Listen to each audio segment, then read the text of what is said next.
মাঝরাতে হাওড়া স্টেশনে শুভেন্দু সরকারের বুলডোজার ঘুরিয়ে দেওয়া হলো প্রায় 150 অবৈধ দোকান।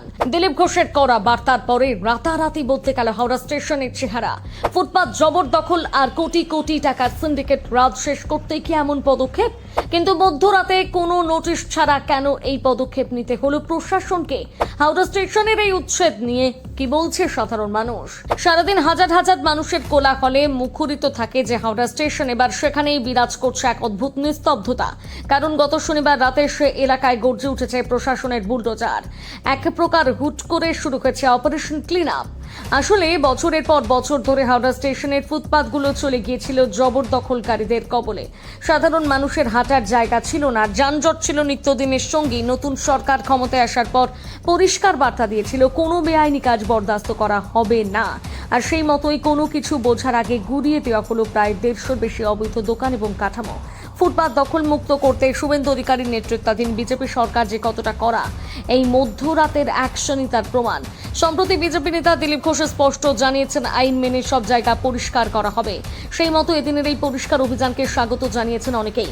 কিন্তু এই প্রশাসনিক সাফল্যের মুদ্রার উল্টো পিঠটা বড়ই নির্মম। কারণ সকালে যখন আলো ফুটলো তখন দেখা গেল এক বুক হাহাকার। যে দোকানগুলো রাতের অন্ধকারে ভেঙে ফেলা হলো সেগুলো তো স্রেফ ইট কাঠের কাঠামো ছিল না, ওগুলো ছিল 150টি পরিবারের বেঁচে থাকার একমাত্র অবলম্বন। ফুটপাতের ওই ছোট দোকানটা দিয়ে হয়তো কারো বৃদ্ধ বাবা মায়ের ওষুধ কেনা হতো, কারো সন্তানের স্কুলের মাইনে দেওয়া হতো, কিংবা কারোর ঘরের উনুন জ্বলতো। কোনো আগাম পুনর্বাসন না দিয়ে, বিকল্প আয়ের ব্যবস্থা না করে এক ধাক্কায় মানুষগুলোকে পথের ভিখারি করে দেওয়া কি সত্যি সুশাসনের লক্ষণ? এই হকাররা আজ কার দুয়ারে হাত পাতবে, কিভাবে বাঁচবে তাদের পরিবার? হ্যাঁ, মানছি ফুটপাত দখলমুক্ত হওয়া দরকার, শহর সুন্দর হওয়া দরকার, কিন্তু আইন প্রয়োগের নামে মানবিকতাকে কি বুলডোজারের নিচে পিষে ফেলা যায়? সমালোচকরা প্রশ্ন তুলছেন, দিনের আলোয় কোনো আইনি নোটিশ বা আলোচনার সুযোগ না দিয়ে কেন মাঝরাতের অন্ধকারকে বেছে নেওয়া হলো? নতুন সরকার যদি এতই শক্তিশালী, তবে এই গরিব হকারগুলোদের জন্য একটা নির্দিষ্ট হকার জোন বা পুনর্বাসনের ব্যবস্থা আগে কেন করা হলো না? বাস্তবে তো উচ্ছেদের এই কঠোর রূপ সুশাসনের গরিমাকে প্রায় ম্লান করে দেয়।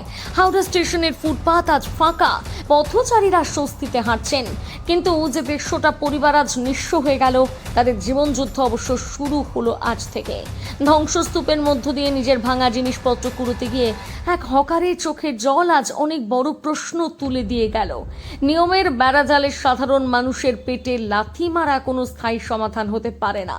শুভেন্দু অধিকারীর সরকার প্রশাসনিকভাবে অত্যন্ত শক্তিশালী পদক্ষেপ নিয়েছেন ঠিকই, কিন্তু সেই সঙ্গে একটা প্রশ্ন উঠছে, এই উচ্ছেদ হওয়া মানুষগুলোর পেটে অন্ন জোগানোর দায়িত্ব কি সরকার নেবে?